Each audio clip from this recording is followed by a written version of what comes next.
There's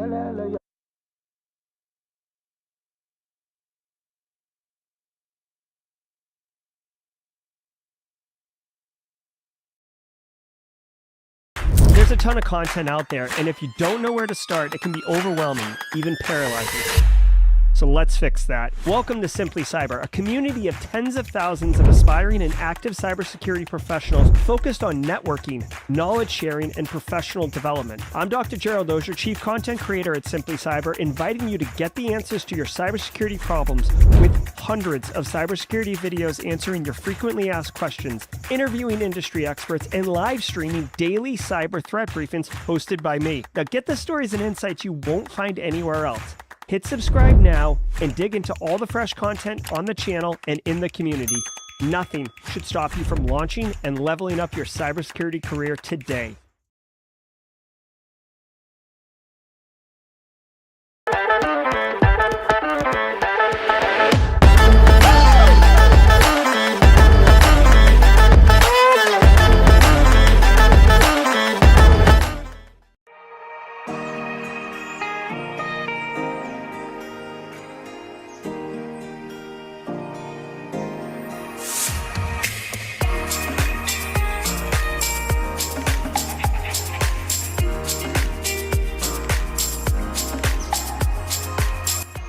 What is going on, you beautiful, beautiful people? How's everybody doing today? Welcome to Friday! My name is Eric Taylor. If you're new here, I'm sorry, this will probably be a freaking train wreck, but hopefully you'll be able to strap in, make sure that seatbelt's tight, firmly fastened in tightly, because we're going to go on a train ride today, where I again am Eric Taylor. I am welcoming you to episode 693 of the Daily Cyber Threat Briefing, where we're going to go through all the news of today from the CISOseries.com podcast, and we will talk about, from a technical standpoint, what is going on from my opinion, and be able to help educate you and level up your game while you go forward in today's world. Yes, I am hopped up on coffee. No, I have not had my ADHD medicine yet, so you know what that is. I am going to have hot takes. I'm going to have situations where I just go on complete effing tangents, and we'll do our best not to get canceled today, because that's the way that I am. If you are here for the first time, welcome. Please put in the chat hashtag first timer. Let's let the entire community, just like Justin Newhouser, just like Joseph Geoff and James McQuiggan. What's going on, James McQuiggan from 30,000 feet? All of us in the chat will welcome you. Say, hey, what's going on? Welcome to the party, pal, and be here. If you are here to get your CVEs or CPEs, not CVEs, we're not talking about vulnerabilities just yet. CPEs, continuing education. Definitely put in Team SC in the chat. That way you can be able to bookmark it, save it, and know that this is worth half a CPE, because it is community educational based training. You will look for that when you're following your CPE to be able to file and say, hey, I've got 13, I got 20, I got however many credits it is, to be able to go there. If you are sitting here or driving in your car heading into work, slow down. There's a crosswalk coming up, but we do see you as well. So hashtag we see you at audio. So do us all a huge favor, whether you are listening to audio, if you're watching us on LinkedIn, YouTube, or whatever your streaming services of choice, please do us a massive favor and click that thumbs up button. We're not really looking for vanity, but we are trying to spread the message of this podcast and let more people be informed about today's threats and today's top stories of the day, so that way everybody is more educated. And this is the way that we do, by giving back to the community and being able to make sure that we are hopefully building a more secure world going in tomorrow. So please strap in. We're going to go into it. We will be having a panel. We will have a special guest at the end for jaw-jacking sessions, so please tune in toward the end. And with that, let's get on to the show sponsors. Y'all know me. My name is Eric Taylor. I am the CEO of Barricade Cyber. We'll have the sea shanty at the end. I think personally, when I'm hosting and I got my stupid banner up there, or my logo sit up right there, that's advertisement enough. So, if you have a cyber threat, just definitely go check us out. We will talk about the other sponsor. This will be a message pre-recorded from Jerry, just to make sure I don't goof it up, because sponsorship matters. Message from Jerry. also want to tell you really quickly about push security. Now, some of you may not have heard of push security. I've been using them for about 2 weeks now. Listen, guys, it's all about the identity. It's all about Carl using web browsers to do silly stuff. Guys, identity attacks account for 80% of breaches. Like, they're involved in 80% of the breaches. Seriously, what I've been telling you guys, misconfigurations, stolen creds, technical exploitation. It's gross. It's gross, and you don't want it. Believe me when I tell you that. So check it out. Because they account for 80%, it's no surprise that most people are doing work in the browser. Oh, it's cloud, it's SaaS-based, it's so easy. Well, browsers are the new endpoint and the natural point for monitoring and enforcing. If you're looking at the operating system only, you're missing a big part of the picture. You need to look at Carl in his Chrome browser and Sally in her Safari browser. So imagine, if you will, for a minute, sit back, close your eyes, think of this. There's an attempt to phish one of your users, Bob in accounting. But imagine you could see every user in your organization who had clicked on the link. The site was automatically blocked, even if it was brand new malware infrastructure. And the bad guys never even got a chance to get the creds because Jan and Bob and Carl were not capable of putting them in because, wait for it, push security intervenes. Push security's browser agent basically sits in the middle between the browser and potential malicious infrastructure, essentially protecting your end users from themselves. They wouldn't even know any different. And it's really cool because you get this whole like interface thing. Here, I'll show you really quickly.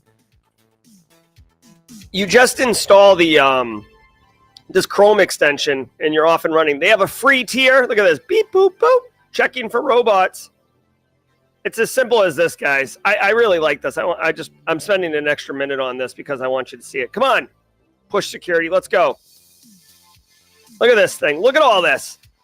This is just for me. All right, we got all the apps. What kind of apps? Look at this. It'll show me. Look at all these things. Like, this is all the stuff that I've been accessing. So imagine seeing this for all of your end users in your environment. You could quickly suss out shadow IT. You could, like, literally, you could just walk over to Carl's desk and be like, stop going to Prawn Hub, Carl. Right? Anyways, if it sounds interesting to you and you want to know what else you can use this browser agent from Push to do, head to pushsecurity.com/cyber. I got the link up on the stream here.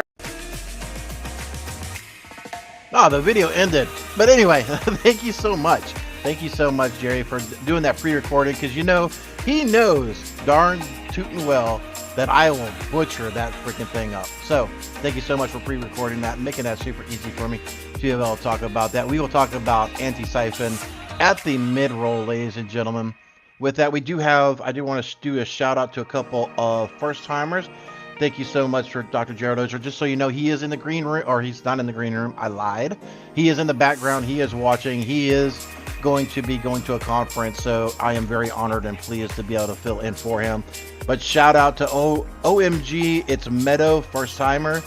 Also first timers of Larry Shenanigan Jr. Sorry, new timers. I butcher names.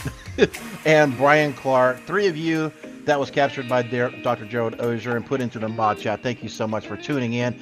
Please share this if you found this thing to be not a complete total train wreck, but Dr. Gerald Auger will be back here on Monday. It will have a more cultured, more polished type of thing. But I'm a train wreck, so like I said. With that, let's pivot and let's get on to the news, ladies and gentlemen. What do y'all say? While I'm pushing a couple of knobs and getting a couple of things ready, let me know in chat, what are your plans for the weekend? Love to know about it.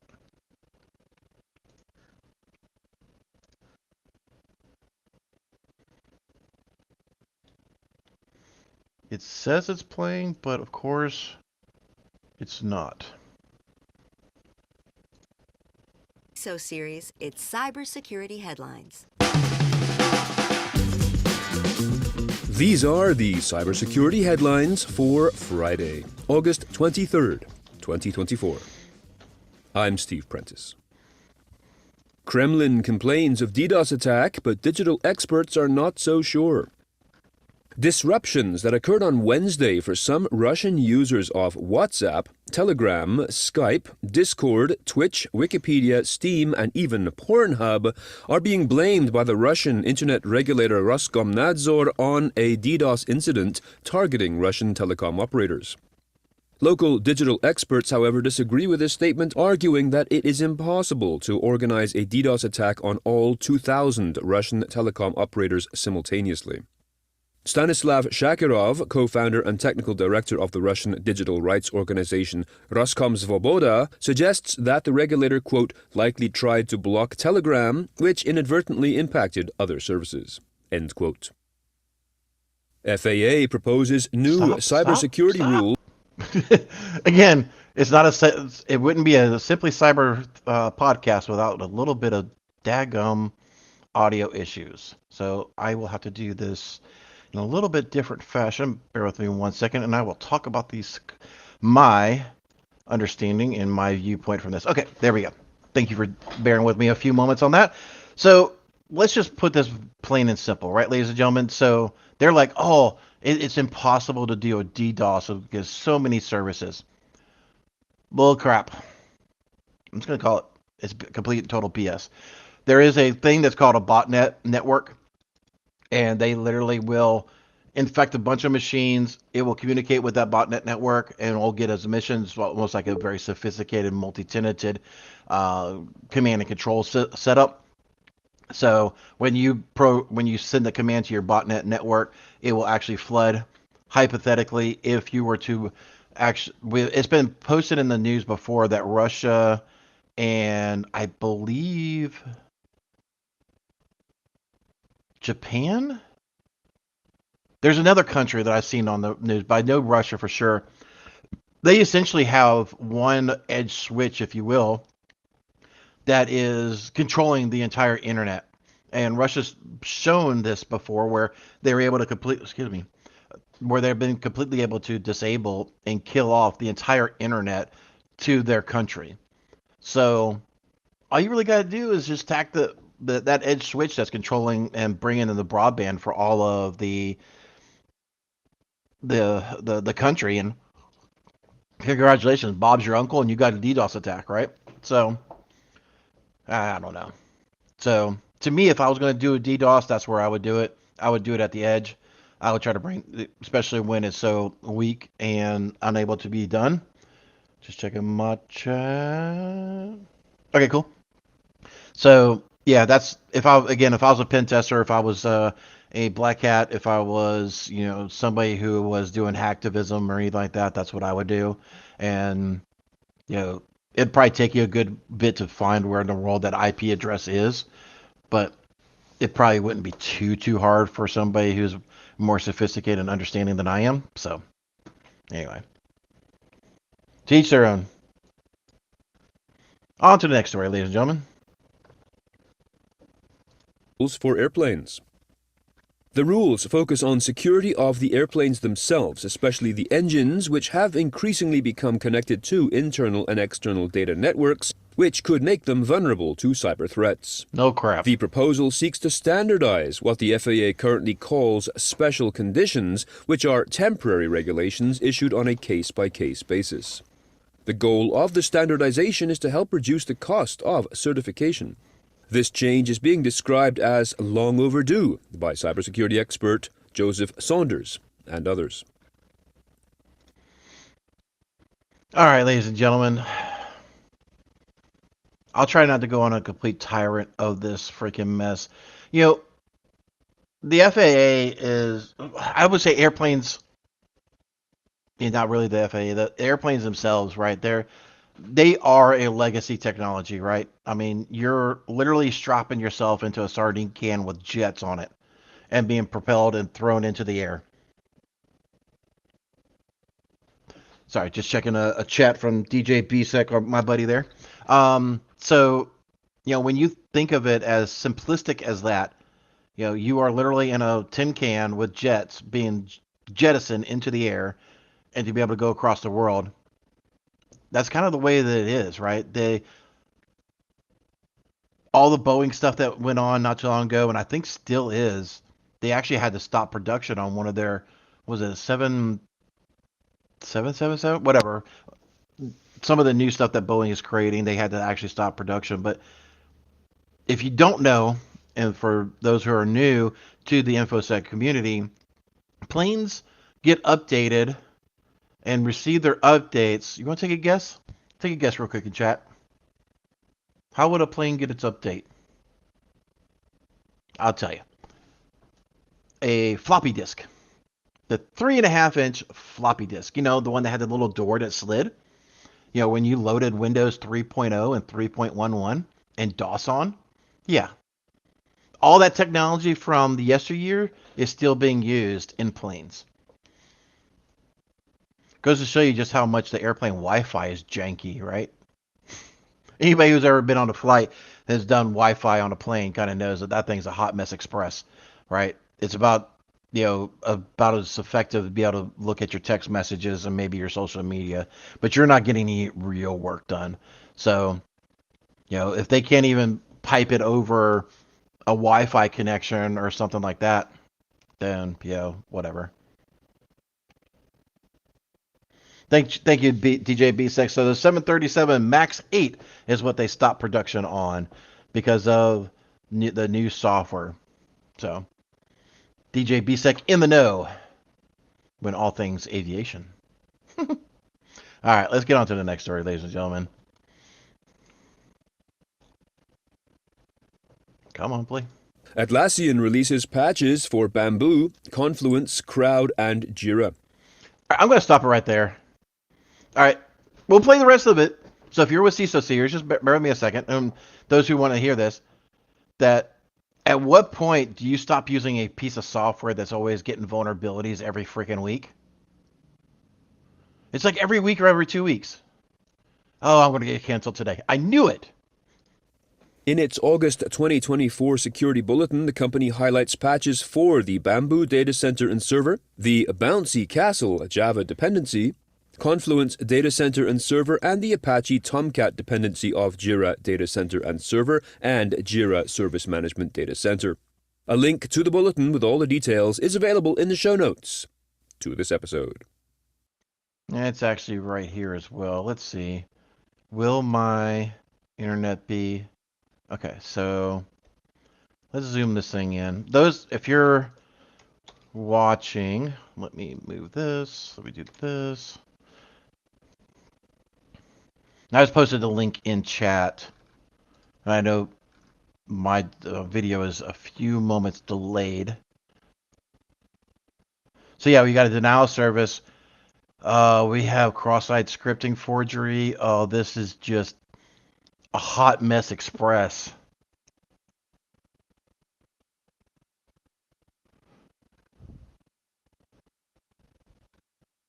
Oh.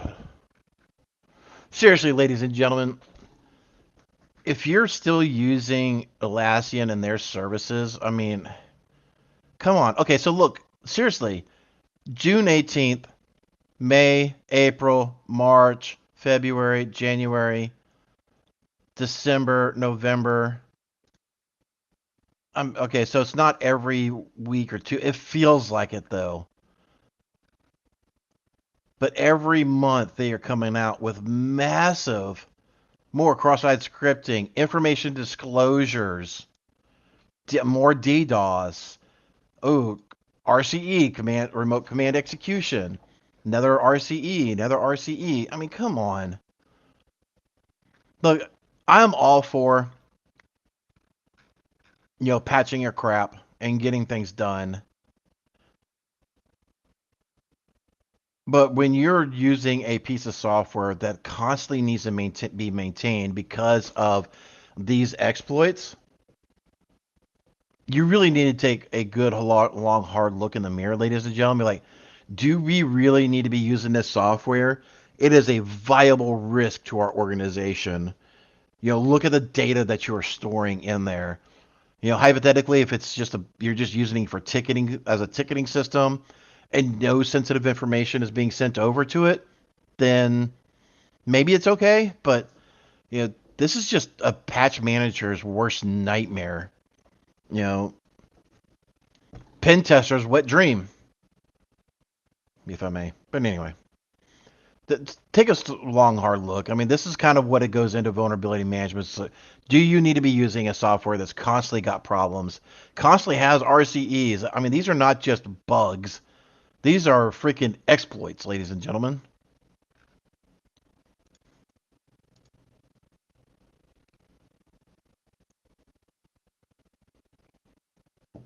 Come on.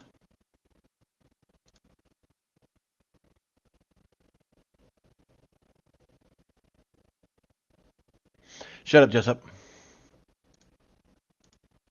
Oh, great. See, Spotify is not wanting to work on me now.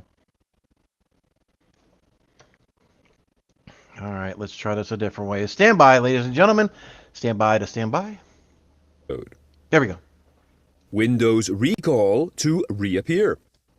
Microsoft is deploying an updated version of its Recall feature, which had been initially announced this spring and immediately derided by industry analysts as keylogger software or spyware.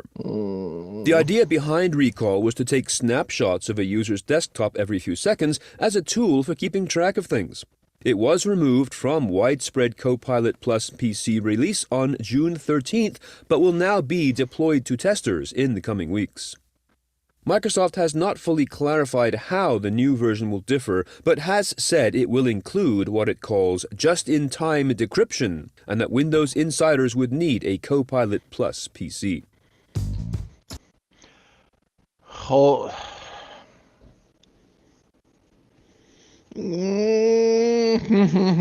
Take a deep breath, Eric. All right, so those who don't know, Recall was literally a screen capture program that was being released by Microsoft, so that way you could go back in time, almost like a time machine, almost like snapshots, things of that nature, and be able to say, oh, what in the world did I do on Bed Bath & Beyond's website, or what did I do on my Bass Pro Shop cart, right?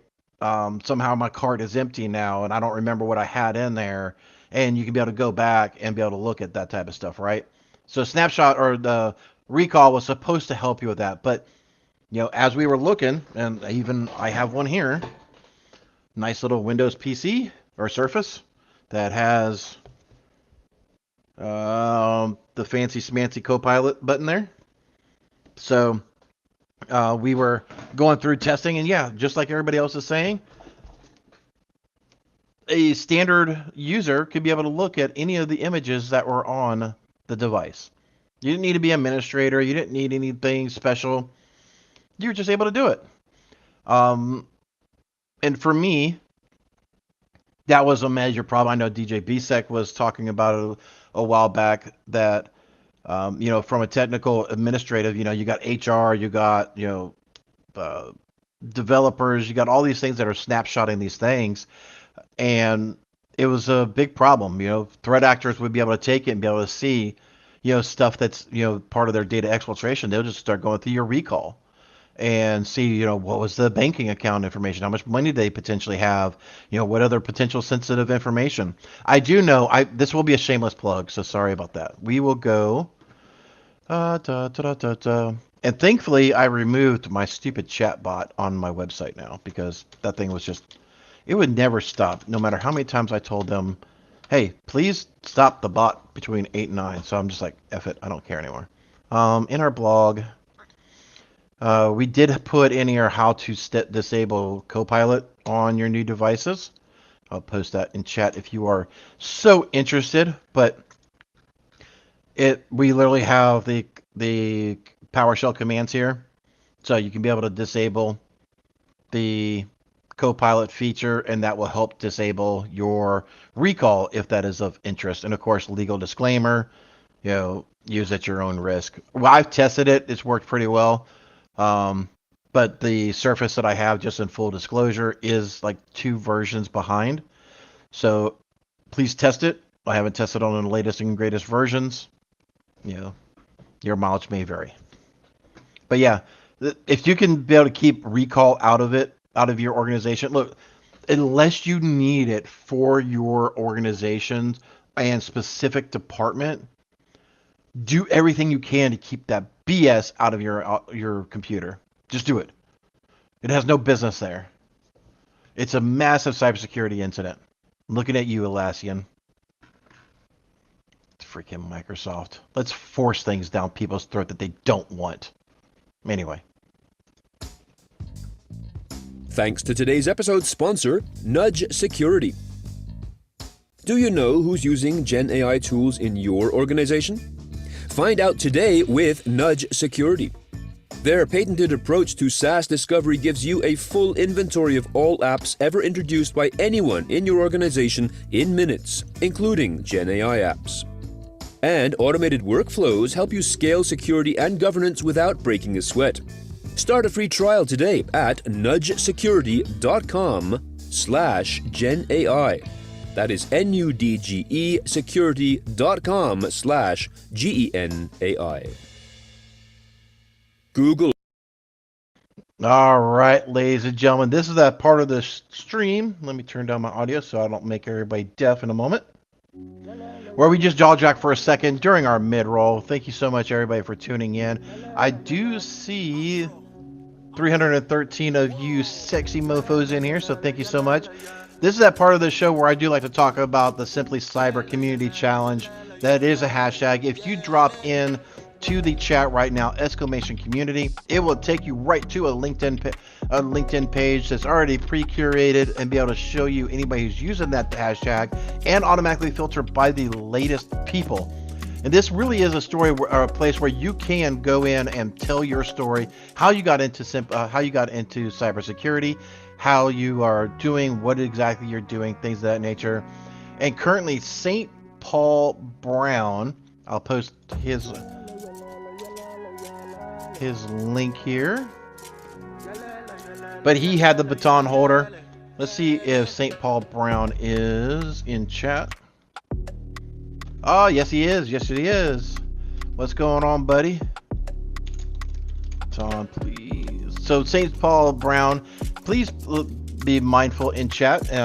If you are interested in telling your cybersecurity story and saying how you got into it, what you like, what you don't like, help educate other people getting into the industry to be able to know the pros and cons of everything, that would be awesome. Mods will be watching in the chat to help make that transition very, very effectively easy. Thank you so much, Jenny Housley, for keeping us on track and making that a wonderful, wonderful experience. With that, we do have, let me just minimize all of this, zoom this over. We do like to do the James McQuiggan's joke of the week, and let me get that up.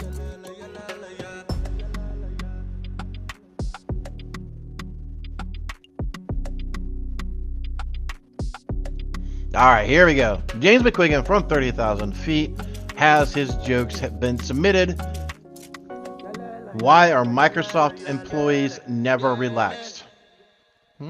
Why are Microsoft's employees never relaxed? Because they're always on edge. I really need that sounder. That one's actually pretty cute. I like that one. Next joke. Jerry's Xbox, PS5, and Switch all broke on the same day. He was inconsolable.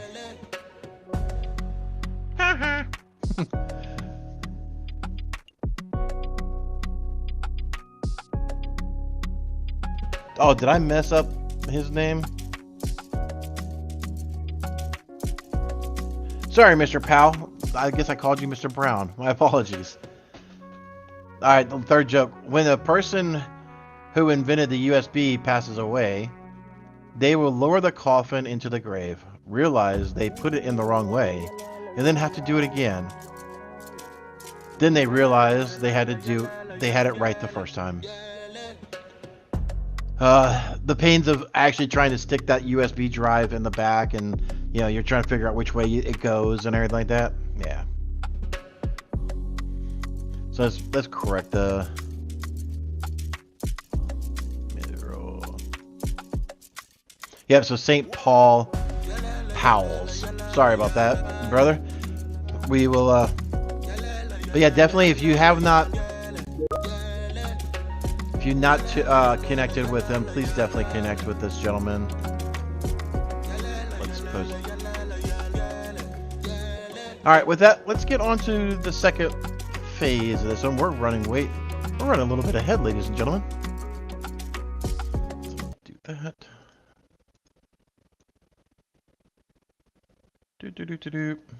Fix is another high-severity Chrome flaw.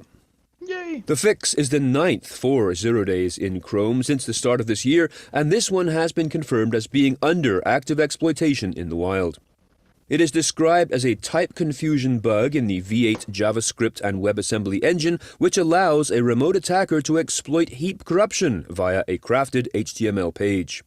This is according to a description of the bug in the NIST vulnerability database. Users of Chrome, as well as of Chromium-based browsers such as Microsoft Edge, Brave, Opera, and Vivaldi, are advised to apply the fixes as and when they become available. U.S. charges Karakurt gang's cold case collector. An FBI... Stop, Jiminy Christmas. Did he say a heat bug? I thought I closed Teams. Bear with me. Wrong window.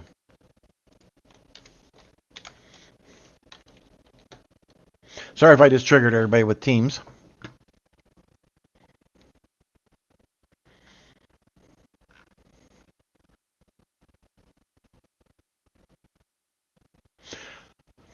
I'll have to go back and look at this one. I could have swore he said something about a heat bug with the browser. Security full of the... And yep.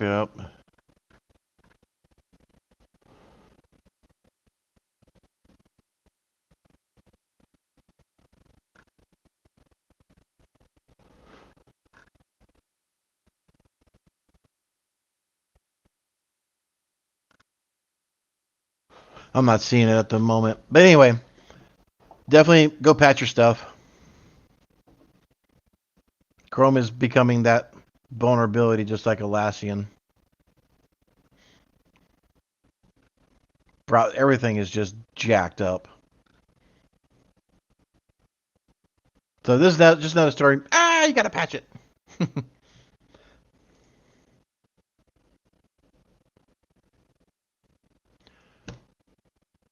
Come on, Spotify.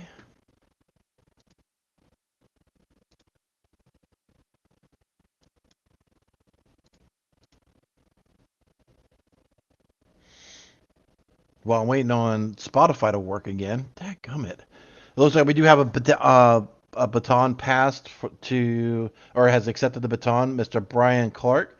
Thank you so much for accepting the baton, good sir. All right, so we're 3 minutes, 17 seconds left. Let me reload. Oh, cool. It actually... An FBI investigation has determined that 33-year-old Denis Zolotaryov was a member of the Karakurt ransomware and extortion group. He is a Latvian national who lived in Moscow until being arrested in December 2023 and extradited to the U.S. earlier this month. Zolotaryov's role was to, quote-unquote, negotiate so-called cold case extortions for the Karakurt operation when communication after the attack had halted without a ransom being paid.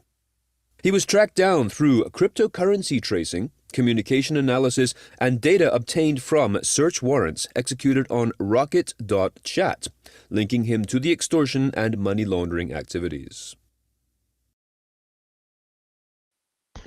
So those who don't know, let me educate, because this is the real house that I live in. So if you're new to the space and... Sorry, just checking up on my chat. So Curacao is a threat actor group that was around for many years. There's rumor that they may be coming back in due time. But this individual was essentially, like it said in the story, was handling what's called cold cases. So let's say hypothetically, your organization was impacted. You didn't pay the ransomware note, right? But they were known for data exfiltration. So, you had good backups, you had whatever, and you were able to restore in an effective manner and not have to pay the ransomware for negotiation. And you didn't believe there was any sensitive information that warranted a payment for non-disclosure.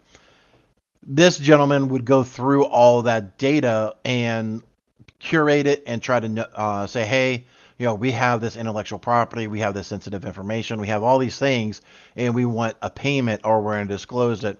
A lot of times this individual would actually contact your victims.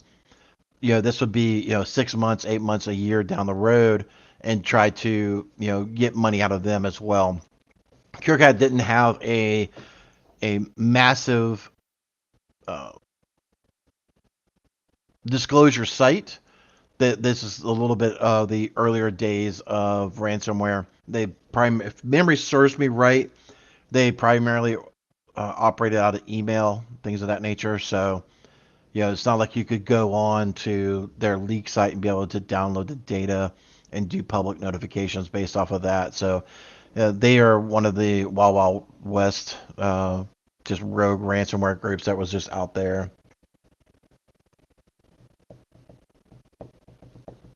Just checking on mod chat to make sure.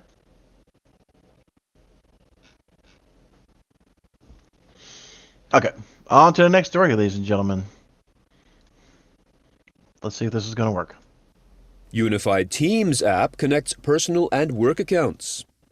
No. A new unified Teams application launched by Microsoft, quote, allows Windows and Mac users to switch between personal, work, and education accounts without installing multiple apps, and also helps users switch between accounts without signing out and signing in again, and allows them to join meetings without logging into an account, end quote. Microsoft Teams will be available as a single application, enabling users to seamlessly switch between multiple cloud environments, tenants, and account types across personal and work, the Windows Insider team said. No. Microsoft, what in the Sam are you doing? You're trying to make me jump out of a window. Look, I get it. For the ease of the user, this is a major win, right? It's like, oh, I don't have to do this, I don't have to do that. Just imagine for a second, you are working in a government sector, you're working in, information security, you're working in whatever, and you have sensitive information, you have IP, intellectual property, you have trade secrets, you have this, you have that. Is a savage I don't want to grow up to be. Oh, Rich, yeah, definitely. So side topic. Rich says Eric Taylor is a savage I don't want to grow up to be. Good. You're like my sister. I told her, I was like, look at what I did and do the complete opposite. Don't be like me. Anyway, Microsoft is now allowing people to potentially just switch their, the tenant that you're logging into, which they did for businesses. So you can, for those who didn't know, you could be part of multiple organizations in the Teams app, and then you can be able to switch your businesses. That was already a little bit of a problem because, you could be able to upload potential sensitive information to the wrong tenant, things of that nature. It was still a different thing. But now you have personal access and be able to take information out of your company's organization and upload it to your personal. So let's say you're planning on quitting today. You're going to start exfiltrating all that data through a potential legitimate application inside of your organization called Microsoft Teams, so that we can be able to use it at your next job, or you can sell it off, or whatever. And guess what? Info security folks are not going to notice this information. We're not. Sorry, I'm stuttering, but it literally pisses me off. Like, we're not going to be able to notice that because it's legitimate, approved traffic. Right? Until you actually do the forensics of like, okay, it was on this OS, it was actually beaconing to this tenant ID. That tenant ID is actually a person, so it actually requires investigation. We actually have to look up the tenant IDs to figure out, is this a business or a personal one? I really hope Microsoft releases a some sort of GPO or something in Intune, Endpoint Manager, things of that nature, so that way you can actually, block personal access and prevent people from exfiltrating data from inside the organization to people's personal accounts.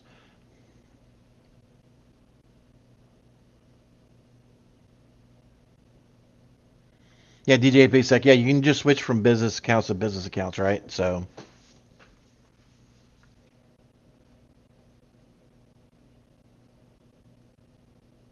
just checking up on mod chat. Don't think I froze for a second, please.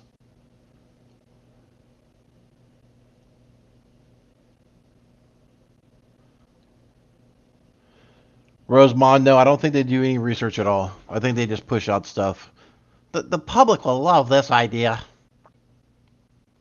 Hopefully the InfoSec community comes out. I mean, this should be a pretty easy limitation to put in place from Microsoft. I just hope they do it beforehand. All right. Me going to Microsoft and yelling at them like the old man freaking young, get off my yard. Nobody's going to listen to me. But there's a lot of bigger names in the space that hopefully they start sounding an alarm bell if Microsoft is not paying attention to this garbage. 2 years later, Log4Shell, still being exploited. Of course it is. This is according to researchers at Datadog Security Labs, who said, quote, cybercriminals are still finding targets for Log4Shell exploits that evade detection and plant malware scripts on unpatched corporate systems, end quote. This is due to vulnerabilities that remain unpatched, even though fixes have been made available for some time. Security experts have warned that eradicating the problem will be a long, laborious process because of software dependencies and so-called transitive dependencies that make patching very difficult. Datadog, for example, has noted nation-state APT actors linked to China, Iran, North Korea, and Turkey using obfuscated LDAP requests, that is an active directory protocol, to evade detection, leading to the execution of malicious scripts on compromised systems. As usual, we've got a... Not yet. I think that's the last one. So yeah, this just goes into what I beat Joseph up about and everybody else. You know, a lot of folks will. I'm going to go out on a limb here and say that the Log4Shell, if memory serves me correctly, because it's been a while since I dealt with this one. You had the actual application, and then you had the binaries. And a lot of applications will use those binary files to, be able to load and execute. If you're not going through your entire application stack, you're not going to be able to find all the Log4Shell. That's why you really needed to have do your own homework.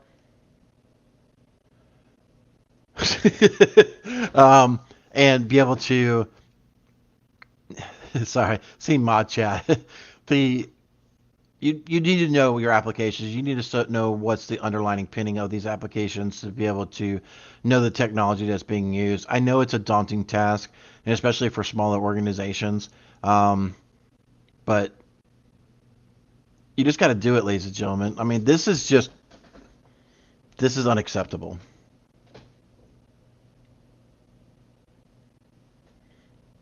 Where it all began. So everybody's asking in mod chat, asking Joseph where I hurt him. Like I'm over there punching him in the head or something like that. Quit hitting yourself, quit hitting yourself. All right, I think that's the last story. Busy Friday of live stream. Yep. All right, ladies and gentlemen, let me turn down this audio so I don't blast you. Let me... Yep, stop hitting yourself, stop hitting yourself. Exactly. All right, ladies and gentlemen, if you're just tuning in for the news, I know we just kind of ran through this thing a little bit. There really wasn't a whole lot that I could really go into real deep dives. Like, one, you got to patch it. Number two, start vetting your applications. If you're starting to see a bunch of vulnerabilities month after month, especially with the severity that Atlassian is, definitely, start evaluating that software. Like, we really need to potentially talk about moving away from Atlassian, things of that nature. And watch out for airplanes that need more IoT for their engines and garbage. So that's really the biggest things that was on the radar. Oh, and the recall thing. So be on the lookout for recall coming back to a computer near you. Definitely check out that script and see if it's applicable to your organization. That way you can potentially mitigate and stop recall from getting launched in your organization by disabling Copilot. Again, we'll have to wait to see when Copilot goes into full launch to see if disabling, or recall goes into launch, to see if disabling Copilot disables that relaunch feature, or if you can do it post-mortem, things of that nature. We'll probably do a talk about that in time once this comes out. We'll try it both ways and see kind of what happens. May need to update the script a little bit to help get that thing taken care of. But again, if you are here just for the news, we'll give you back your day 15 minutes early to be able to get going. Remember, we are going to pivot into the jaw-jacking session.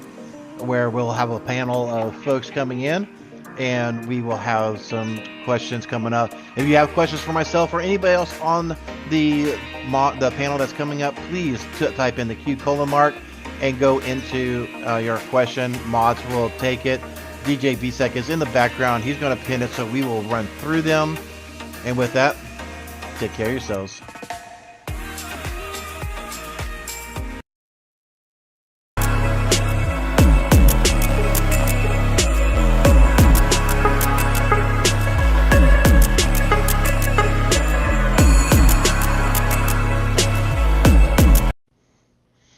Let me drop this Chiron, because it's not all about me.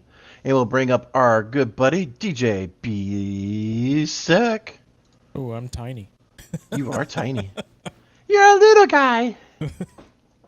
What's going on, bud? I'm not hitting myself. Yeah, just not hitting yourself. Not hitting yourself. You doing all right? Yeah. I'm already Awesome. seeing questions. The stuff that I sent this morning, people are asking about Halliburton. It's like, yeah, I don't understand why that wasn't one of the things in CISO series this morning. That's a big deal. It is a big deal. If you want to talk about that, you definitely can. Yeah, I'm trying to pull it up to go through it. I haven't dug through all of it. I mean, of course, I saw the headline, 2 days ago, and then I saw this morning the confirmation by Halliburton. So, 1 second. I do need to ask my next person I'm going to introduce.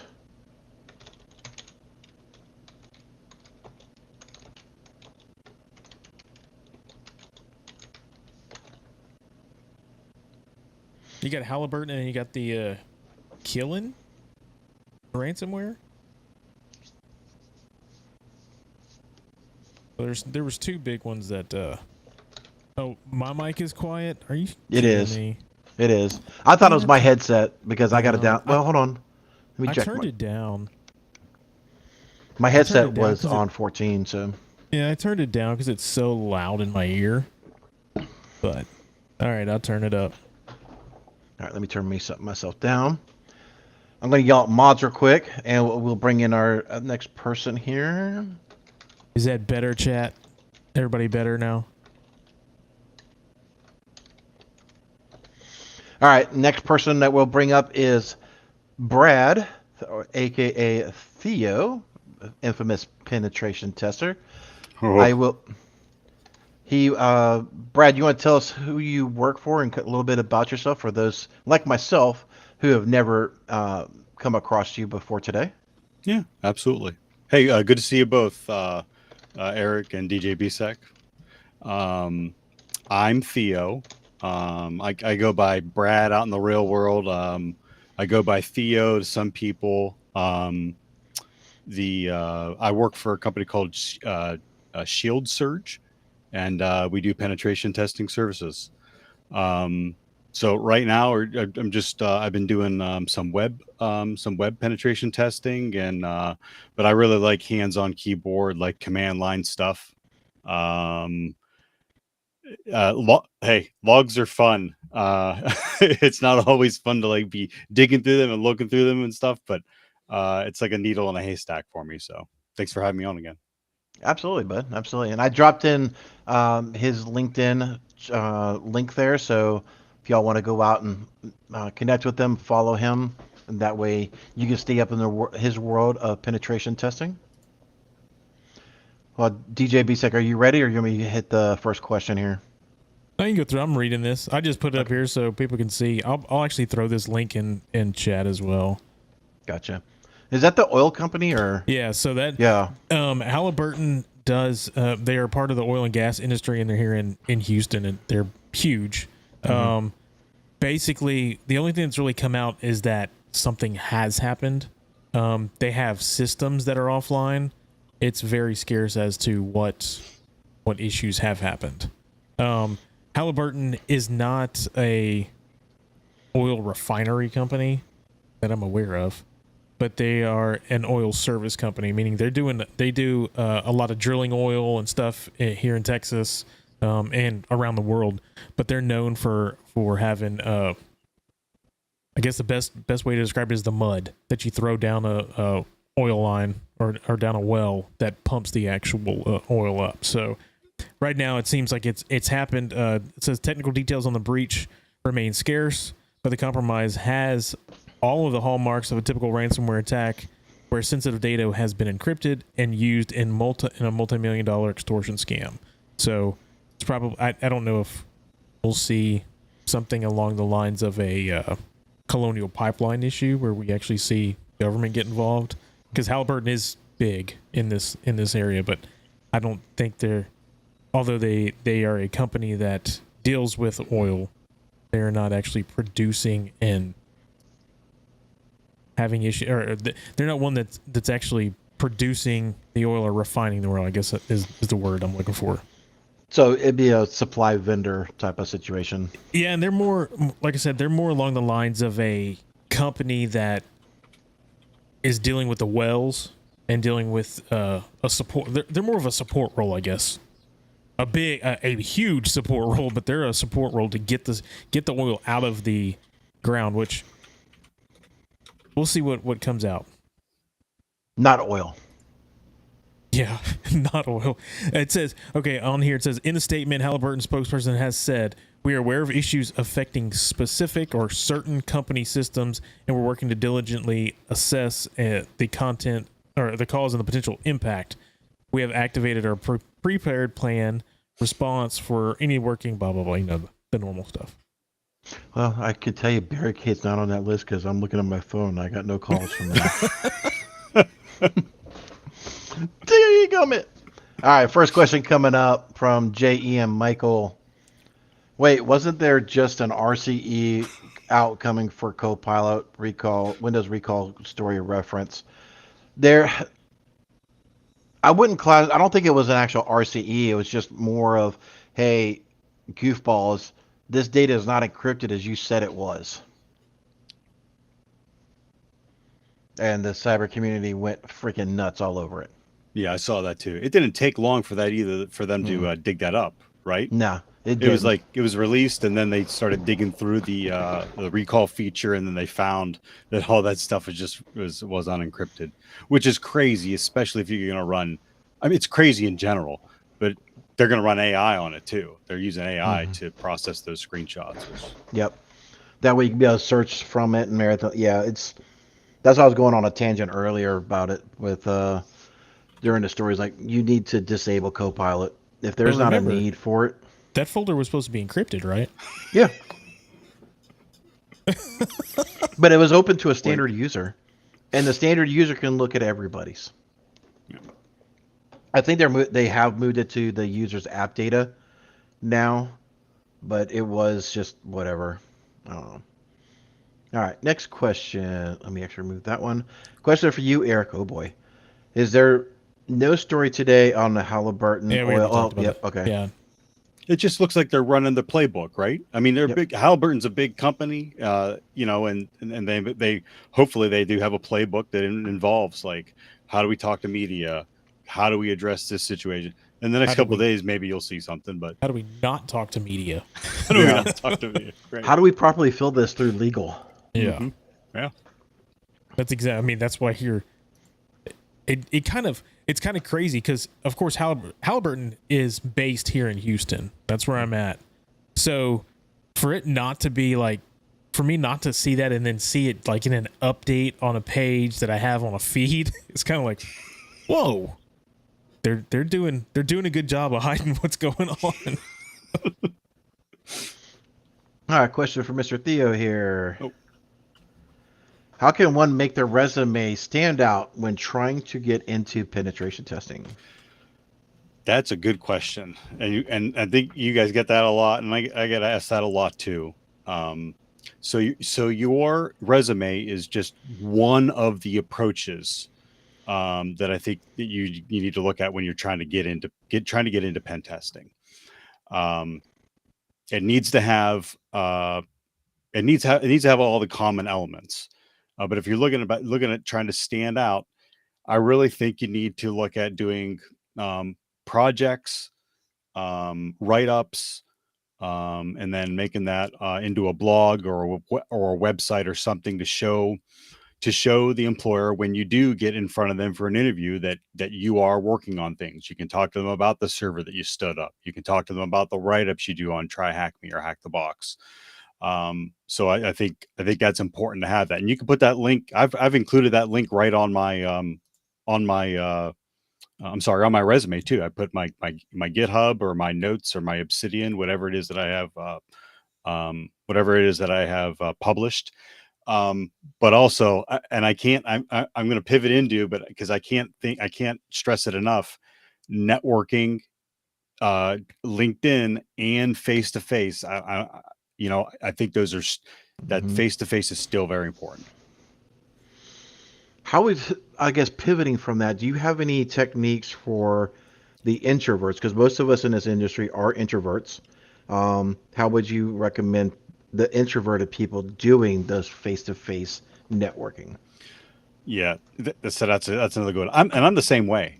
I am introverted. I have a battery. It's been, people describe it as a battery, and I have a battery when I get into social situations, and I think I come out pretty strong, but I get depleted pretty fast. That being said, knowing that I have that battery, you still have to go out and practice it.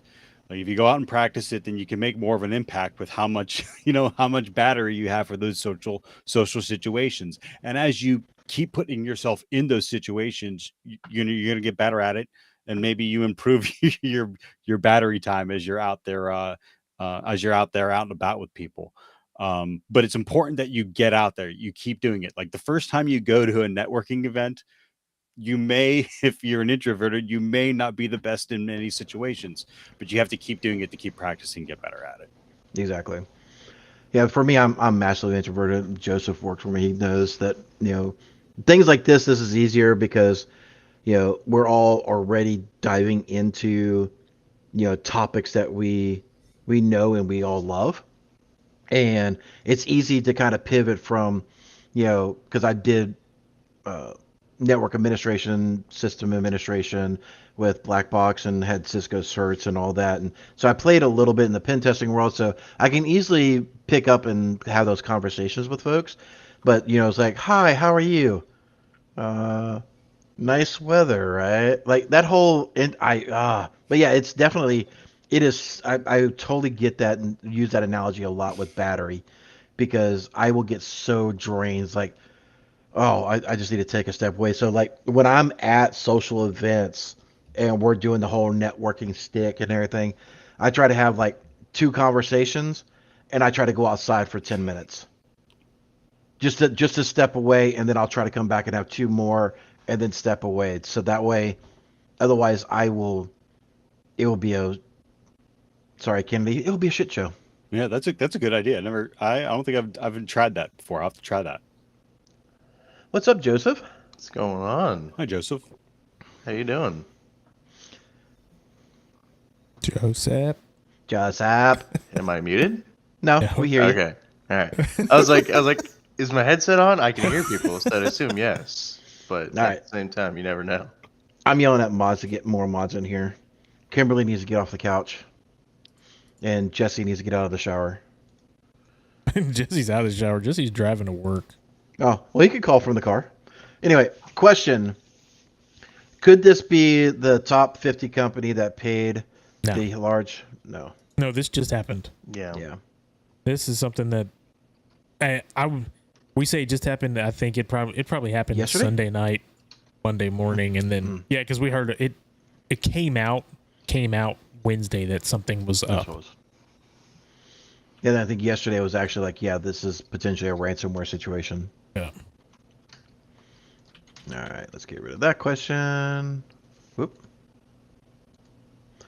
Sorry, I know you're doing that, BJ, and I'm messing with you. Have you tried Vagrant, Packer, Ansible to make vulnerable machines fast? I assume so. I know of Ansible, if that's how you pronounce it. That's like a container of VM. I'm assuming he's talking about different hypervisors to build up vulnerable VMs.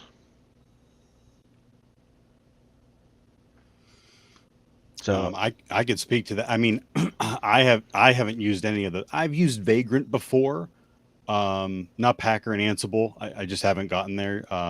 Ansible's for automating too, isn't it? I think so. I mean, I know it comes with its own hardware and stuff like that too. It's like it almost looks like a NUC almost. Yeah, but I haven't. I mean, I've used Vagrant to spin up vulnerable machines, but to make them faster. I mean, I would, if you're talking about like Metasploit. The Metasploitable. I'm sorry, is an intentionally vulnerable machine. I mean, you could just give more RAM, give more memory, right? Yeah. And then you have things like Juice Shop and Damn Vulnerable Web App and all those other specifically vulnerable machines. I kind of blanked on the word for a minute there. Yeah. All right, remove that one. Looks like another question for Mr. Theo.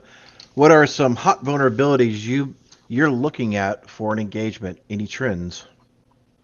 I'm learning JWTs. It was JSON or Java or I'm spacing on it. I think it was JSON web tokens. I'm learning about them. I've done cookie manipulation before. These tokens are a little bit more complicated than that. You have, and I'm learning about it. So I may, if I get something wrong, please correct me. But you have this token in there, and then it's the token is split up into a couple of different categories, and you can make it more pretty to visualize it.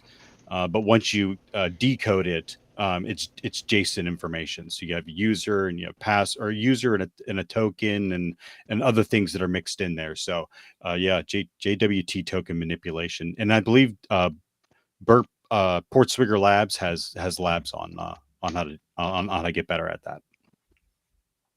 They do. I just dropped them in the chat right there. Cool. Portswigger is a great resource for web app penetration testing. Mm-hmm. Agree. All right. I think one of the best ways to handle a conversation with one or more people is adapt to their personality. That's okay. It's difficult, but once you have that skill, you're able to have a conversation with anyone. That almost sounds psychopathic to me. No, I understand what they're trying to say, and yes, it is a conversation technique. You're not trying so much to adapt to their personality as you are trying to establish a rapport. You want to establish some form of common ground with the person you're talking to, and then it can be more natural. But when you're breaking the ice and you're first initially meeting someone, you have no idea what to say unless you already know something about them. So kind of getting those feeling the water questions to see how this person reacts to certain questions is going to help you kind of figure out how to take the conversation. It's not so much like cloning and downloading their personality and booting it into your head as it Not is yet, just anyways. figuring out, yeah. As it is just figuring out how to talk to them. Give throw Elon the a couple Neuralink years. in. Yeah, you'll have the Neuralinks in there. Dude, you You don't see, even have to. You don't have to talk. You're just thinking to other people. there was something that came out yesterday or I think this week. Sorry, days are blending together with all the crap going on. Where somebody was actually playing Call of Duty with the Neuralink. Wow. Playing it. Like on the console or the PC or something like that, but they weren't using like the keyboard or the Xbox controller or anything like that. They were just thinking, and it's like, oh, shoot this guy here, you walk here. I wonder I they wonder did how that. real that is. I don't know. I saw the came out. first guy was playing chess. I saw a video of him playing chess. So the next one, or someone else, you said it has the Neuralink was playing Call of Duty. That's impressive. I'd like to see that video. I'd like to know how they're linking up. Does it like have Bluetooth into it? It's all fun I and mean, games how is the until- Neuralink hooking into Xbox or the PC or something along those lines? It's all fun and games until they want to like rage pitch their controller and they have to like take the Neuralink out. Yeah, I was gonna Dude, say, every time. So this is going to get a little doltish. Okay. Uh-oh. So get your kids out of the room. Every time I hide think your about kids, the hide your Neuralink. wife. Yeah, exactly. Every time I think of the Neuralink, I just think of a certain adult plug that keeps getting hacked by Oh, yeah. Bluetooth, and I'm like, It's just going to take a while until they figure out that, Yeah. and they just start making you hit yourself. No. Yeah. Eric's into hitting himself. I'm out of crayons, so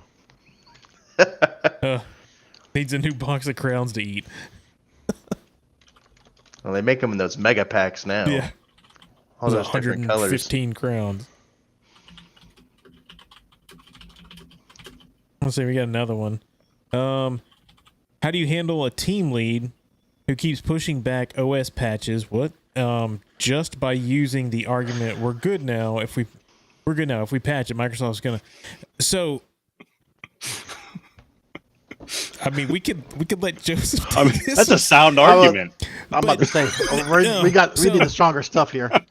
So here's the deal with this question. This makes me think that your patches are done all at once across the board to everybody, and that there aren't patch rings set up, because you should be, and the team lead should know this. You shouldn't patch everything.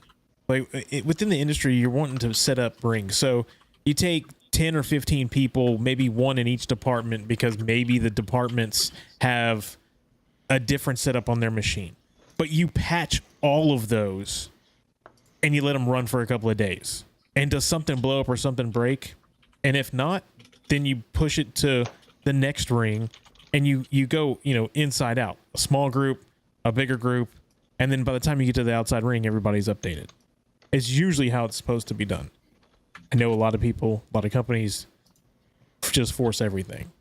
So I'll let Joseph talk on it. Mr. Vulnerability Management. How you feel about that?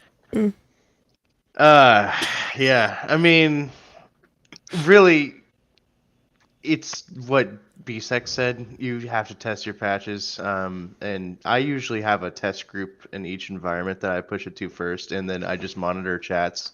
And if they say, "Hey, this shit's breaking our environment," I go, "All right, I'm not going to push the rest of them." But if I hear nothing and it's all crickets, then I push the rest of them, and they don't even notice, because most of the time their machines reboot overnight, if they reboot.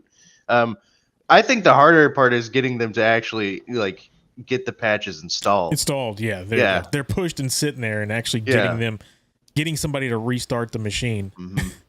Yeah. To me, that's the biggest problem. And that's the problem that I see in environments is you get on, you get your list and you're like, why are none of these machines patched? This is like a month-old patch. It should be in there. And then you go and look and you get on the person's machine and it's like, well, it's been installed, but it needs to restart. Or the patches that are waiting that need to be installed aren't installing because there was a patch before it that installed and needs to reboot to allow the other ones to patch, and people aren't restarting their machines. Mm-hmm. And then you check the uptime and it's been on for 4,000 days and you're like, this is never going to get rebooted. Yeah. Got it. Accidentally hit the reboot button remotely. Oops. Sorry, you're rebooting. Or, I mean, you send over a PowerShell script and just have it run as a task. Mm-hmm. Absolutely. Quick question: where was the so here company it is. that guy was working at? Yeah. All right, I've so got I some found services the story. for them. I just want to reach out to So I'll drop this in chat, but here is the story that I was seeing. It wasn't Call of Duty, it was Counter-Strike. But they were actually using the Neuralink to actually play Counter-Strike. He was rolling crates with his brain. Something. I actually seen the video, the part that was not disclosed, and again, this could be complete shenanigans, but you didn't see the actual person doing it. It was just the video capture of this. So they, take it with a grain of salt. It could have been, it could have been somebody on a keyboard, on a controller, on whatever, and just playing it and saying it was part of the Neuralink. But at least the story is out. I can't wait for it to be like a widely accessible thing where everybody's playing games with their Neuralink, because the smack talk is going to get so crazy.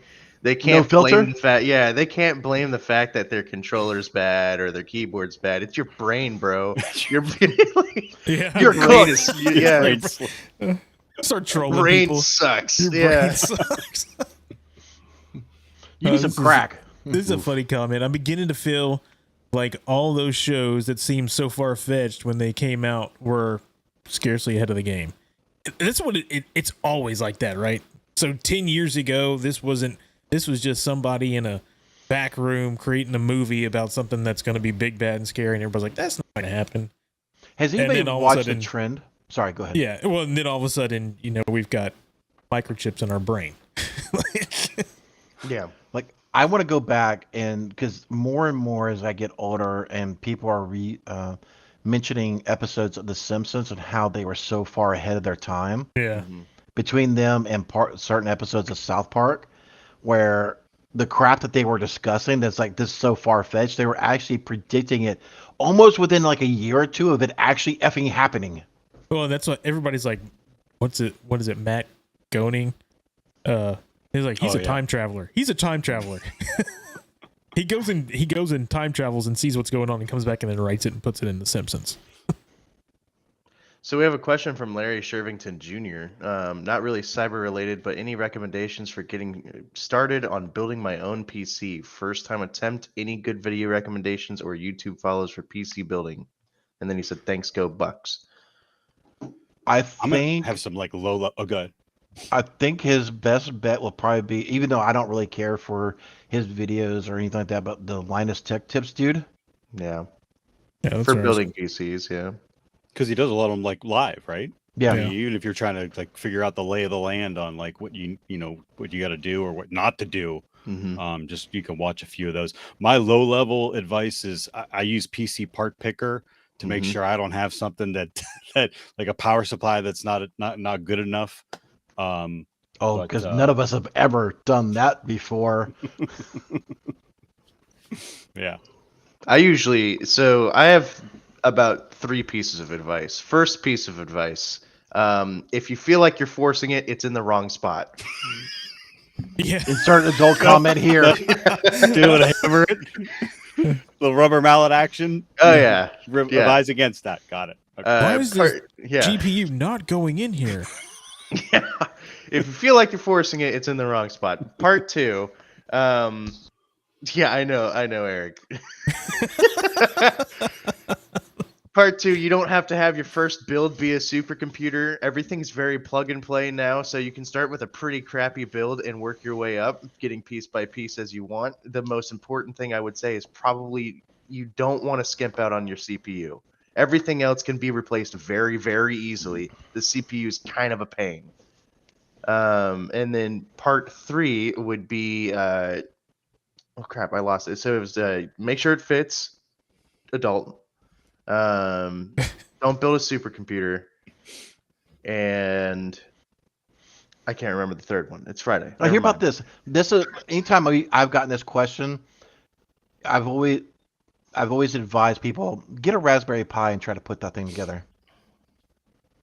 If you can get that to boot, and you're able to mess around with that a little bit, then you can escalate to a PC. I mean, when I was growing up, hashtag old people, we didn't have Raspberry Pis and all this other stuff except for the one that Mom was baking in the oven. But you have some very cheap, inexpensive devices that you'll quickly learn what a static discharge is on a motherboard if you're doing it wrong, and you won't be out potentially a couple $1,000s on a custom build. Yeah, I remember my third one. It's I always buy a power supply that's like 200 or 300 watts more than I need, just in case I'm going to upgrade that thing in the future and it needs more power. Yeah. Look here, Tim the Tool Man Taylor.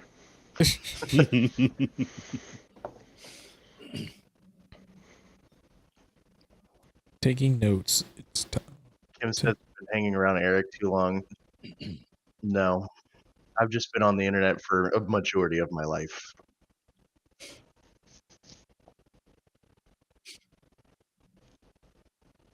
Time to get that Raspberry. Raspberry Pis are a little expensive, but I think the full they're kit still is way under $100 cheaper than bucks, Yeah, right? you can get them for $100, but Yeah. honestly, like building, quote unquote, building a Raspberry Pi, you're not really building it. It's a board, and it comes with Just some putting it heat together. sinks that you're shoving heat sinks on the parts, and then you're learning because it comes with nothing on it. So now you've got to actually build it up. So how do I get an OS on there? How do we get it started? Those type of things. How do I make sure that it actually works on the monitor that I have? Oh, and always remember to buy a copy of whatever OS you're going to use, unless you're going to use Linux. And usually you can only buy Windows anyways. If you want Mac, you have to buy a Mac. But Says you. I can well, run you can do a virtual machine of it, yes. But I'm saying that Very special at way. that point, you would need a hypervisor to be on your bare metal. But No, you can run. You can run. This Surface, I can get this darn thing to load a Mac OS Yeah, it'll on run it. on Intels now. I mean, Mac OS yes. runs on Intel. yeah. But what are you If you using can to run run it? Are A you using a Surface. hypervisor? No, I'll put it on the. I'll put it on the bare metal. Yeah, you can dual boot. Not. Yeah. I would just. I've Used to never be been a that fan. Mac used to be very, very picky about how Oh it was yeah, booted. absolutely. Well, it was until they went and Intel.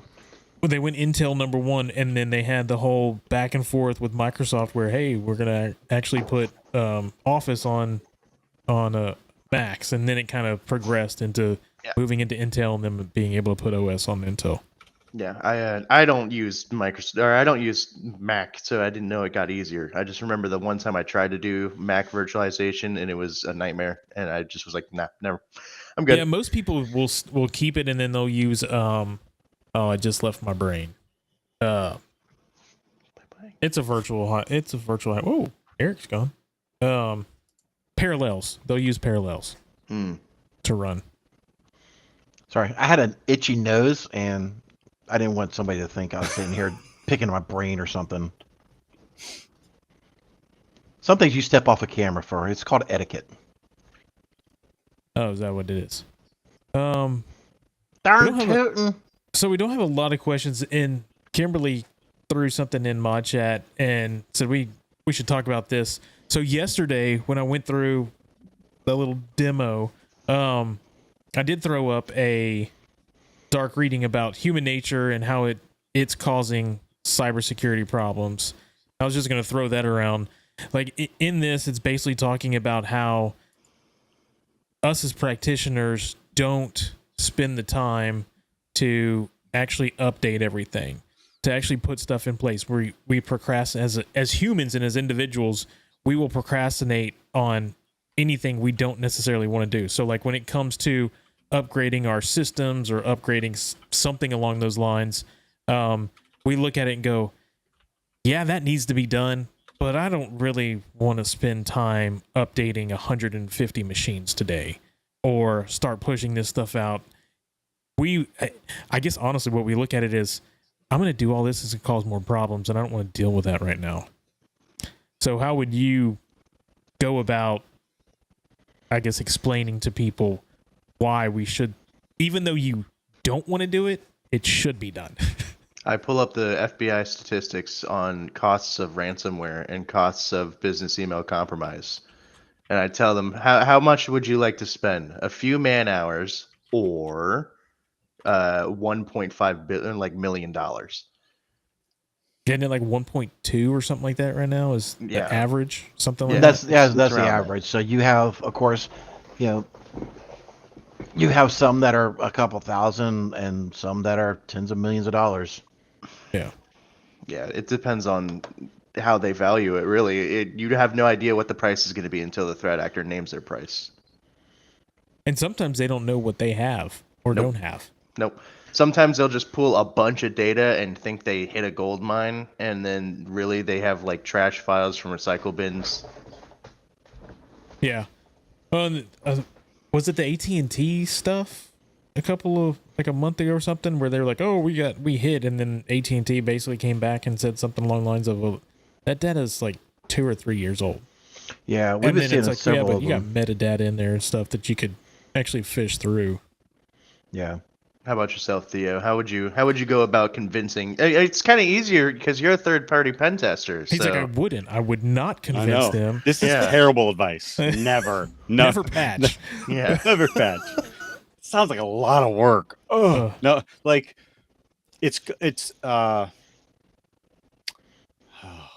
it's complicated, really, Mhm. is the answer. I mean, there's so much involved. I mean, there's man hours involved, there's money involved, there's, again, like you talked about, DJ Basek, about human nature. And I'm really interested in that part of it, because, like, one of the things I'm really interested right now in, I leave my DMs open for, like, on my Snapchat or my Discord or on my Twitch. And I just have, I mean, there's all I see all the scams as they come through.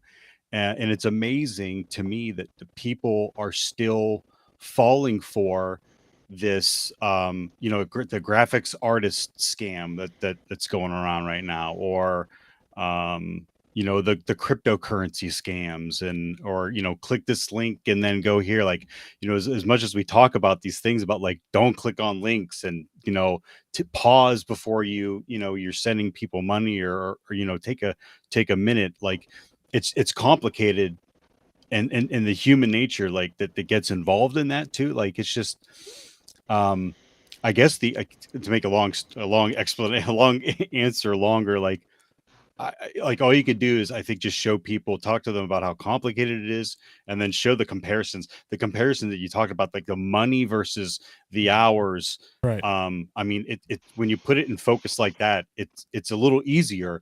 But, like DJ Bisek, like, you're in it, right? Like, you're in that realm of patching and securing, and working with users. Like, it's just complicated. Like, there's a project going on, or no, I have to have my computer now, it's due today. I know, but the bad guys are on the network now. Yeah. Well, and you They're also already here. you have to take in effect, when you're talking about this, is unless you actually have somebody like Joseph that is doing patch management, that is doing that for the company. If you've got 3, 4, 5 IT people that are doing all the things, it's hard to go, okay, unless you're going to grab somebody and go, this week your patches, and you're go do it, go knock everything out. You hand them a handle of jack.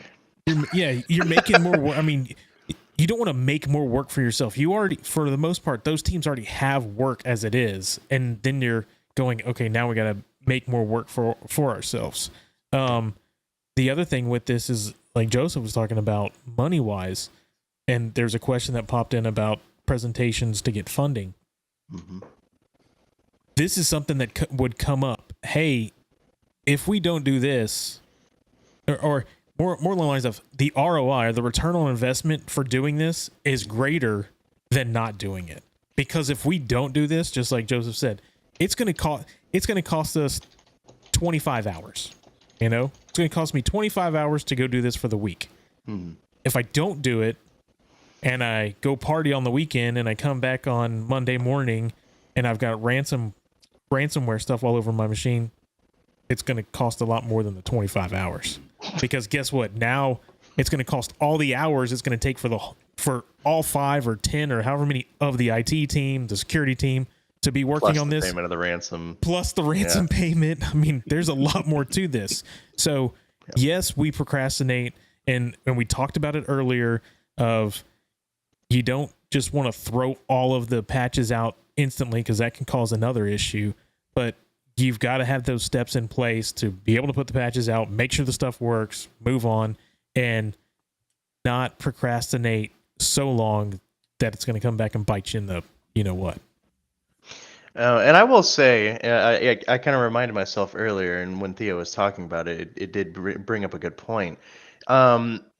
You can get more investor and stakeholder buy-in by hiring somebody like Theo or Theo's company, where they come in and they take the baby that the company thinks they have and just like grab it by the ankle and just start whacking it against walls over and over again.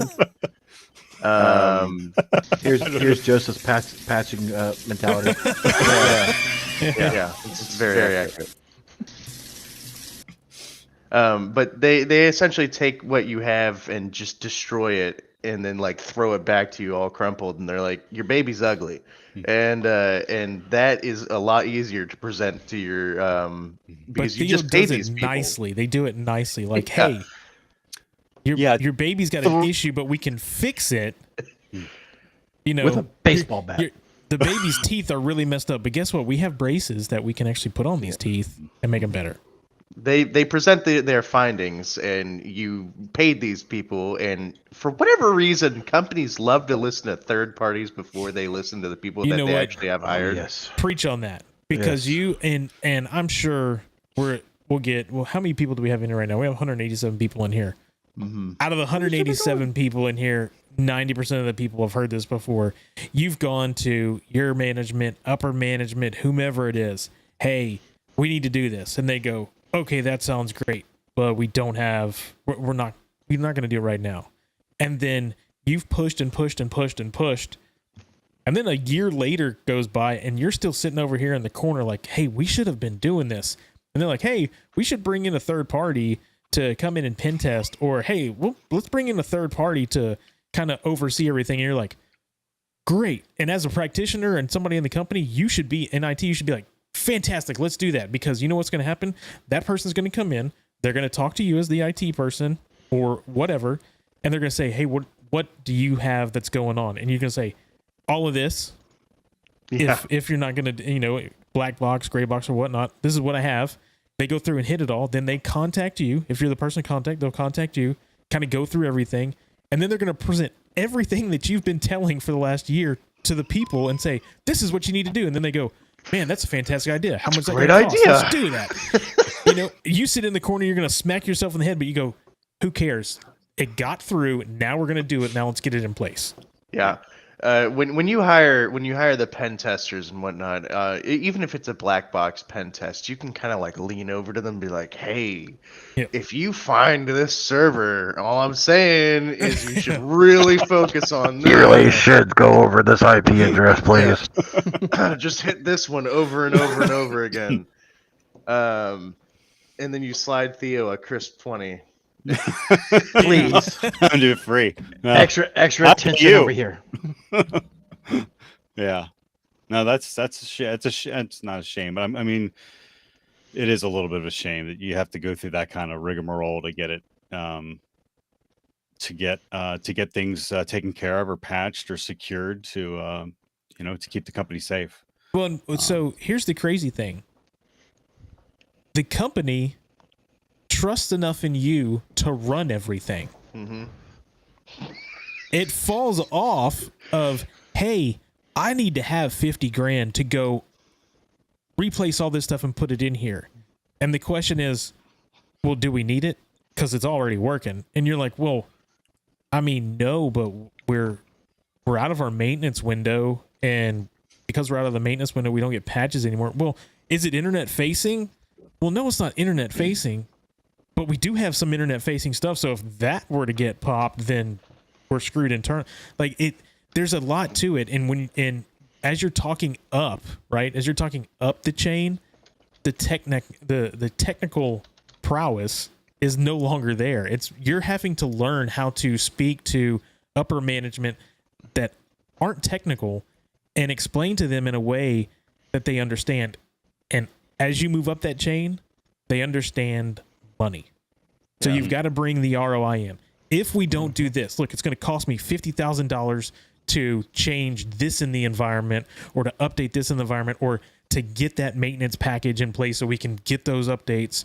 And they go, well, that's a lot of money. You say, well, if you don't, it's going to cost you $1.2 million in about 1 month of all of our time when we get hit. Yep. And they go, well, maybe we should look at that. Yep.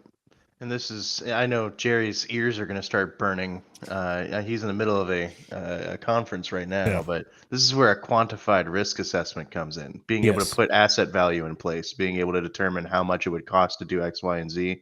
It's where GRC is very important. I know we all make fun of them and stuff them in the locker and whatnot, but they are probably the driving factor for why we can do anything. That nerd, Gerald, Dr. Gerald Auger. Oh, all right. We're coming to 8:30. We don't really have any more questions in here. I'm not seeing any. I pinned one. Oh, we do have one. Kind of, we're going over stuff. It says, what's been your most successful presentation to a boardroom to get funding? I throw Eric at them. And I mean- Eric grabs their hand and is like, "Stop hitting yourself! Stop hitting Hit yourself!" yourself. Stop being an idiot. My biggest thing has been once I learned how to do 2 reports when I was in the pen testing world, it made the world a difference. You have your executive report and your technical report. Yep. And that has made the world of difference. Executive report, maybe 1 to 2 pages. Very Depends on how top much, level. but Yeah, top level. And then the report that's coming to IT is basically the report that you wrote up of everything that you found, and them going, "Oh God." I knew it was there anyway, but now it's on paper, so I'm gonna have to do it. Oh, that's real. I have to face it now. Yeah. Depending on the organization, sometimes I leaked the technical to the internal IT team the day before Yeah, and said, "Hey, just let you know, this is this is coming. what I'm sliding you tomorrow. May want to take a look at some of these things."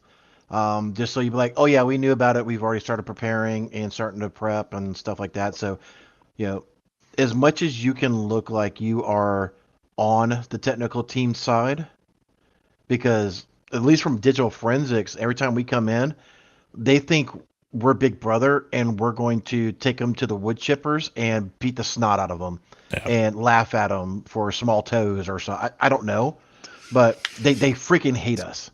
And Well, it's invasive. I mean, I understand. It's very invasive. You are taking their personal devices, and basically lifting up the rug and letting all the roaches run out.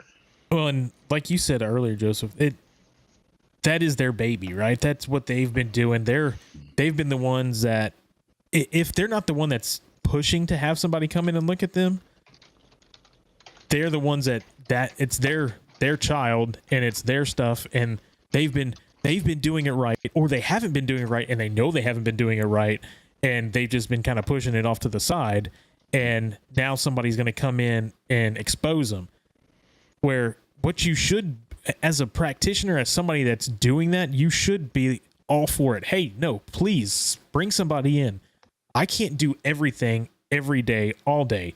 Bring somebody in, tell me what it is, and you're going to give me, like, on a pen test report, hey, here's your extreme. You have to get this done right now. Here are the things that you should do within the next 30 to 60 days. Once you get through with those, here's the stuff that you should do in the next 90 to 120 days. So that puts together a playbook. It puts together a roadmap. And once you have that in place, now as a team, you can dish it out to whomever is dealing with what it is. It's a good thing. Don't always look at somebody coming in behind you and giving you information as a bad thing. dish it out like some sloppy joes, sloppy Joe. How often do you have to present your findings, Theo, or do you just hand them off to a manager and they do it for you? We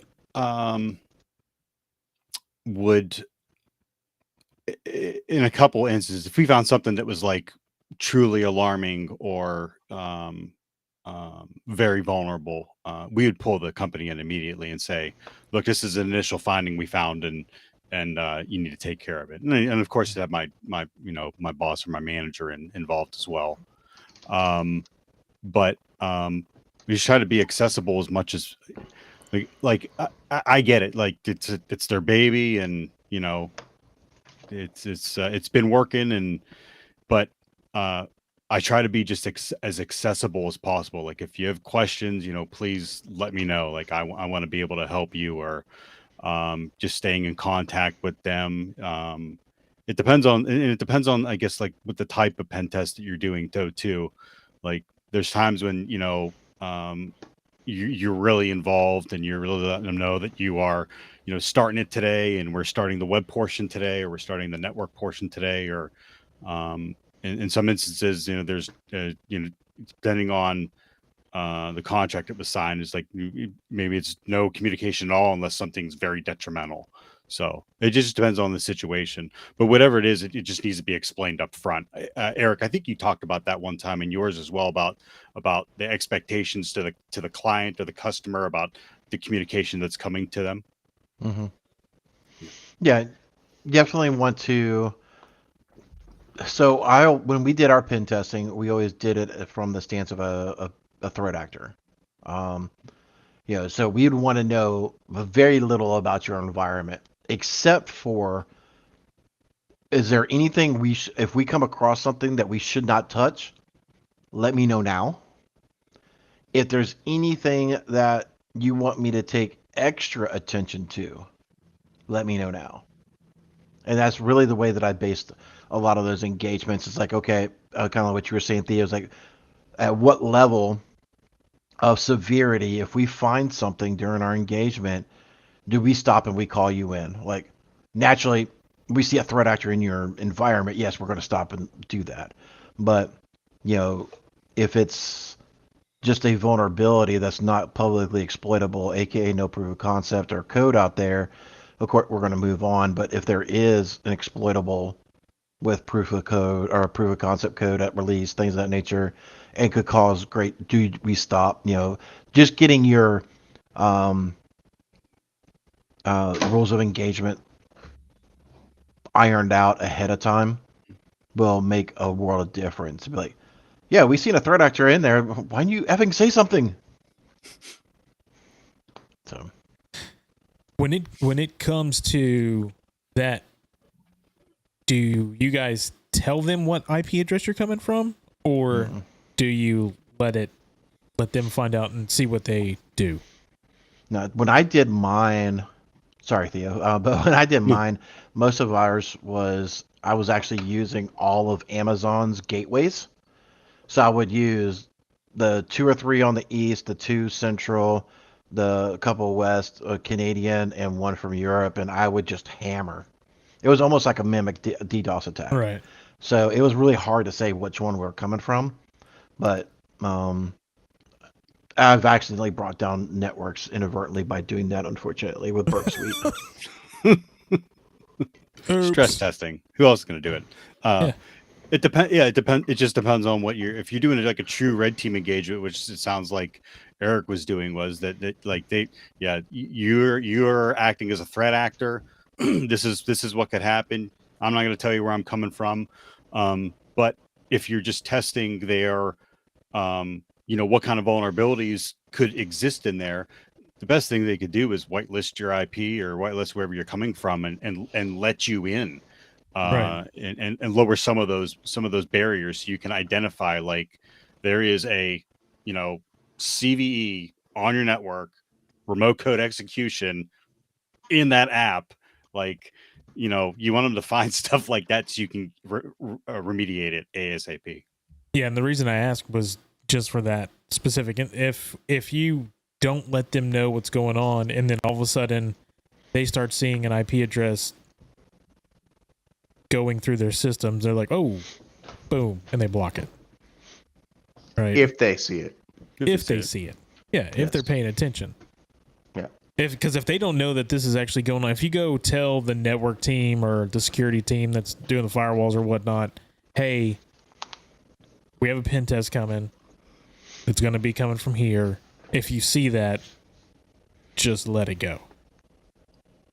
Because they may be a little bit noisier than what somebody else would be, but they're actually doing the test because they have a, hey, you can do it for the next 5 days type of timeline. Mm-hmm. They're going to be a little noisier than somebody that's going, oh, I have all the time in the world, so I'm going to come from this address today and this address tomorrow and this address over here.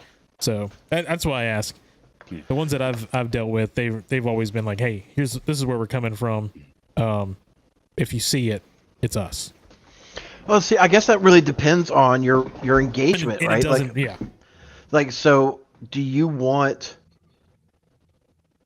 I guess, are you going to be testing the responsiveness of your internal team? Right. There you go. Right. So, if management's like, yeah, we don't want them to know.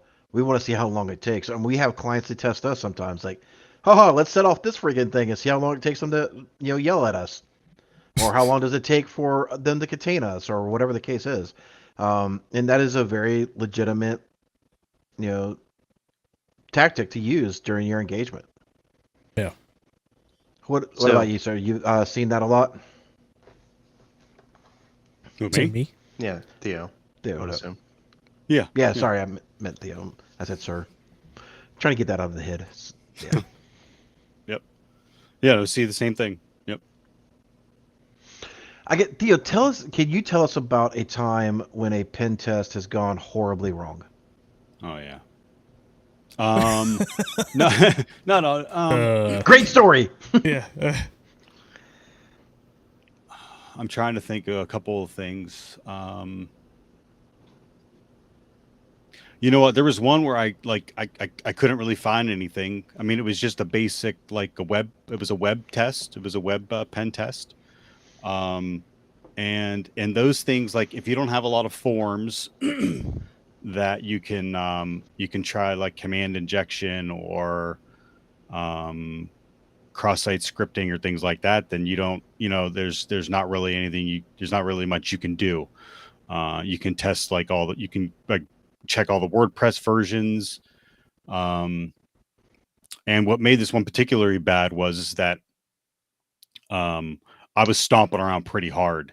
And their WAF was particularly sensitive, and it just cut me off. And every time that I tried to like launch another attack on it, or try to scan it for like, I think it was using WordPress scan, it just shut me out.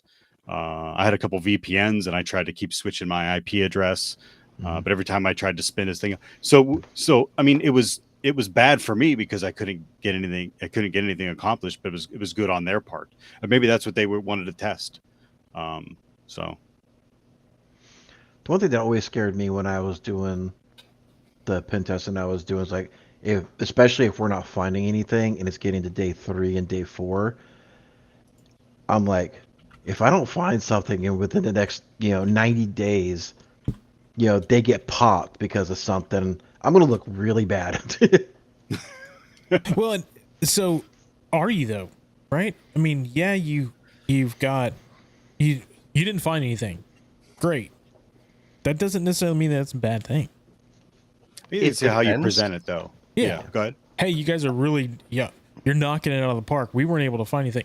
Now, granted, if somebody's paying you and you come back and like, yeah, we didn't find anything. Well, did they even do anything? That's what they're looking at. Like, they just took our money and didn't find anything. You're gonna find something, but it may not. Not gonna. Maybe it's not that you found a brand new CVE on there. Maybe it's just that, hey, you've got like 20 people that are domain admins. Do they really need to be domain admin? Yeah. It's, it's the absence of evidence. It's not the evidence of absence. You can't prove a negative. Just because you didn't find it doesn't mean it's not there. Right. You would have to tell them. You'd have to be like, hey, it's unfortunate. We spent all of our time. Here's like some evidence that we were actually trying stuff. But we didn't find anything. Congratulations. However, you're not safe. Like, stay diligent. Just because we didn't find anything doesn't mean no one will.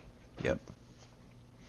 All right, with that, thank you so much, ladies and gentlemen. We do see 164 of you people chilling out, hanging in there. Thank you so much to DJ Bisek, to Joseph, to Thor, to or Theo. Sorry, not Thor. My naming is bad today. I butchered the Simply Cyber thing for the community. I'm butchering guests on the show.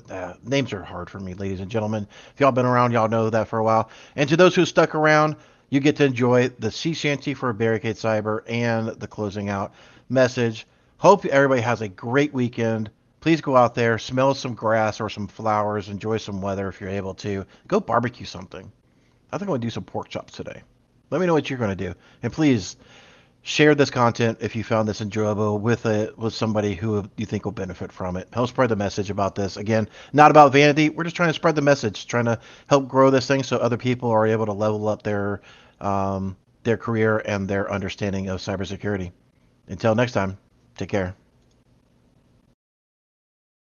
A kid whose passwords laid across all sites, they were the same. A criminal then found their fame by taking that data to go. Soon may a criminal come to steal your pictures and data and run. One day when the crime is done, they'll steal your account and go.